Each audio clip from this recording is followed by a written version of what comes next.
1857 May 10 ഉത്തർപ്രദേശിലെ മീററ്റിൽ ഒന്നാം സ്വാതന്ത്ര്യസമരം പൊട്ടിപ്പുറപ്പെട്ടു. മൃഗക്കൊഴുപ്പ് പുരട്ടിയ തിരകൾ ഉപയോഗിക്കാൻ സൈനികരെ നിർബന്ധിച്ചതാണ് വിപ്ലവത്തിന് വഴിവെച്ചത്. ഡൽഹി പിടിച്ചെടുത്ത വിപ്ലവകാരികൾ ബഹദൂർ ഷാ രണ്ടാമനെ ചക്രവർത്തിയായി വാഴിച്ചു. 1858 ജൂൺ 20 ഒന്നാം സ്വാതന്ത്ര്യസമരം അവസാനിച്ചു. 1858 ജൂൺ 18 ഒന്നാം സ്വാതന്ത്ര്യസമരത്തിന് ഝാൻസിയിൽ നേതൃത്വം നൽകിയ റാണി ലക്ഷ്മിബായി ബ്രിട്ടീഷുകാരുമായുണ്ടായ ഏറ്റുമുട്ടലിൽ മരിച്ചു. 1885 ഡിസംബർ 28 ബ്രിട്ടീഷുകാരനായ A.O. ഹ്യൂം ഇന്ത്യയിൽ ഇന്ത്യൻ നാഷണൽ കോൺഗ്രസ് രൂപവൽക്കരിച്ചു. 1905 കേഴ്സൺ പ്രഭു ബംഗാൾ പ്രവിശ്യയെ രണ്ടായി വിഭജിക്കാൻ തീരുമാനിച്ചു. ഹിന്ദു മുസ്ലിം ഐക്യം തകർക്കുകയായിരുന്നു ലക്ഷ്യം. ഓഗസ്റ്റ് 7 കൽക്കട്ട ടൗൺ ഹാളിൽ നടന്ന ഒരു സമ്മേളനത്തോടെ വിഭജന വിരുദ്ധ പ്രക്ഷോഭം ആരംഭിച്ചു. ബാലഗംഗാധര തിലകിന്റെ നേതൃത്വത്തിൽ ആരംഭിച്ച സ്വദേശി പ്രസ്ഥാനം ബംഗാളിൽ നിന്ന് ഇന്ത്യയുടെ വിവിധ ഭാഗങ്ങളിലേക്കും വ്യാപിച്ചു.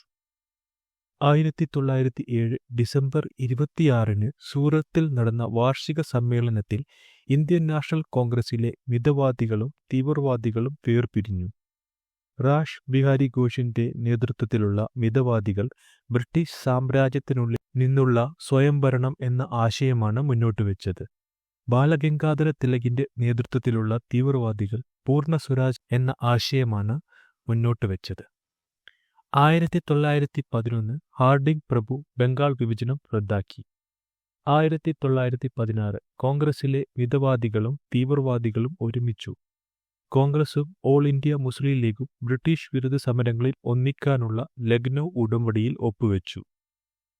1917 ഗാന്ധിജി സ്വാതന്ത്ര്യ സമരത്തിലേക്ക്. ചമ്പാരനിലെ നീലം കർഷകരുടെ സത്യാഗ്രഹത്തിൽ പങ്കെടുത്തു. 1919 ഏതൊരു വ്യക്തിയെയും വിചാരണ കൂടാതെ അറസ്റ്റ് ചെയ്യാനുള്ള അധികാരം സർക്കാരിന് നൽകുന്ന റൗലറ്റ് നിയമത്തിനെതിരെ ഏപ്രിൽ 6 ഗാന്ധിജിയുടെ നേതൃത്വത്തിൽ രാജ്യവ്യാപകമായ ഹർത്താൽ നടന്നു. 1919 ഏപ്രിൽ 13 ജാലിയൻ വാലാബാഗ് കൂട്ടക്കൊല. പോലീസ് അതിക്രമങ്ങളിൽ പ്രതിഷേധിക്കാൻ പഞ്ചാബിലെ അമൃത്സറിനടുത്ത് ജാലിയൻ വാലാബാഗ് മൈതാനത്ത് പൊതുയോഗം നടന്നു. സൈന്യം മൈതാനം വളയുകയും പ്രതിഷേധക്കാർക്കു നേരെ വെടിയുതിർക്കുകയും ചെയ്തു. ഈ സംഭവത്തിൽ 1000-ലേറെ പേർ മരണമടഞ്ഞു. 1920 ഓഗസ്റ്റിൽ ഗാന്ധിജി ബ്രിട്ടീഷുകാർക്കെതിരെ അക്രമരഹിത നിസ്സഹകരണ പ്രസ്ഥാനത്തിന് രൂപം നൽകി. 1922 ഫെബ്രുവരി 5 ഉത്തർപ്രദേശിലെ ഗോരഖ്പൂരിൽ ചൗരി ചോരായിൽ സമരക്കാർ പോലീസ് സ്റ്റേഷൻ ആക്രമിക്കുകയും 22ഓളം പോലീസുകാരെ അഗ്നിക്കിരയാക്കുകയും ചെയ്തു. ഈ സംഭവത്തിൽ മനംനൊന്ത് ഗാന്ധിജി നിസ്സഹകരണ സമരം പിൻവലിച്ചു. 1927 ഇന്ത്യയുടെ ഭരണഘടനാ പരിഷ്കാരങ്ങൾക്കായി ബ്രിട്ടീഷ് സർക്കാർ സൈമൺ കമ്മീഷൻ രൂപവൽക്കരിച്ചു. എന്നാൽ ഇന്ത്യക്കാരില്ലാത്ത കമ്മീഷൻ റിപ്പോർട്ടിനെ ഇന്ത്യയിലെ പ്രമുഖ രാഷ്ട്രീയ പാർട്ടികൾ ബഹിഷ്കരിച്ചു. ജവഹർലാൽ നെഹ്റുവിന്റെ നേതൃത്വത്തിലുള്ള കമ്മീഷനെ ഭരണഘടനാ പരിഷ്കാരത്തിന് ചുമതലപ്പെടുത്തി. 1929 ജവഹർലാൽ നെഹ്റുവിന്റെ അധ്യക്ഷതയിൽ ചേർന്ന ലാഹോർ സമ്മേളനം പൂർണ്ണ സ്വരാജാണ് കോൺഗ്രസിന്റെ ഔദ്യോഗിക ലക്ഷ്യം എന്ന് പ്രഖ്യാപിച്ചു. ഡിസംബർ 31 രവി നദിക്കരയിൽ ഇന്ത്യയുടെ ത്രിവർണ്ണ പതാക നെഹ്റു ഉയർത്തി. 1930 ജനുവരി 26 സ്വാതന്ത്ര്യ ദിനമായി ആചരിക്കാനും തീരുമാനിച്ചു. 1930 മാർച്ച് 12 78 പ്രതിനിധികൾക്കൊപ്പം സബർമതി ആശ്രമത്തിൽ നിന്ന് ഗാന്ധിജി ദണ്ഡിയാത്ര പുറപ്പെട്ടു. ഏപ്രിൽ 5 ദണ്ഡി കടപ്പുറത്ത് എത്തി. ഏപ്രിൽ 6 ഉപ്പു നിയമം ലംഘിച്ചു. 1931 സെപ്റ്റംബറിലെ രണ്ടാം വട്ടമേശ സമ്മേളനത്തിൽ ഗാന്ധിജി പങ്കെടുത്തു. 1942 ഓഗസ്റ്റ് 8 ബോംബെയിലെ കോൺഗ്രസ് സമ്മേളനത്തിൽ ബ്രിട്ടീഷുകാർ ഇന്ത്യ വിട്ടു പോകാനും അധികാരം കൈമാറാനും ആവശ്യപ്പെടുന്ന ക്വിറ്റ് ഇന്ത്യ പ്രമേയം പാസാക്കി. പ്രവർത്തിക്കുക അല്ലെങ്കിൽ മരിക്കുക എന്ന് ഗാന്ധിജി ആഹ്വാനം നടത്തി. 1945 ബ്രിട്ടനിൽ ലേബർ പാർട്ടി അധികാരത്തിൽ വന്നു.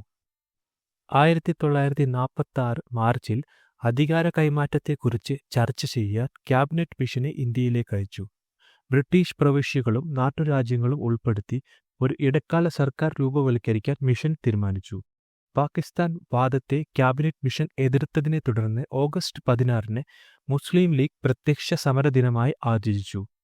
1946 സെപ്റ്റംബറിൽ വൈസ്രോയിയായ വേവൽ പ്രഭു ഇടക്കാല മന്ത്രിസഭ രൂപവൽക്കരിക്കാൻ കോൺഗ്രസിനെ ക്ഷണിച്ചു. സെപ്റ്റംബർ 2 നെഹ്റുവിന്റെ നേതൃത്വത്തിൽ ഇടക്കാല കോൺഗ്രസ് മന്ത്രിസഭ നിലവിൽ വന്നു. ഒക്ടോബർ 26 മുസ്ലിം ലീഗ് മന്ത്രിസഭയിൽ ചേർന്നു.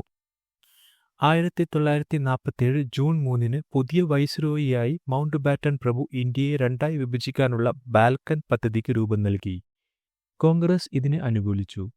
1947 ജൂലൈ 18 ഇന്ത്യയെ സ്വാതന്ത്ര്യമാക്കുന്ന ഇന്ത്യൻ ഇൻഡിപെൻഡൻസ് ആക്ട് ബ്രിട്ടീഷ് സർക്കാർ പാസാക്കി. ഇതോടെ ബാൽക്കൻ പദ്ധതി നിയമവിധേയമായി.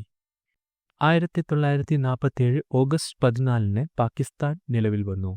1947 ഓഗസ്റ്റ് 15 ഇന്ത്യ സ്വതന്ത്ര രാജ്യമായി. 1947 ഓഗസ്റ്റ് 14 അർദ്ധരാത്രിയിൽ ഭരണഘടനാ സമിതി യോഗം ചേർന്ന് ജവഹർലാൽ നെഹ്റുവിനെ സ്വതന്ത്ര ഇന്ത്യയുടെ ആദ്യ പ്രധാനമന്ത്രിയായി തിരഞ്ഞെടുത്തു.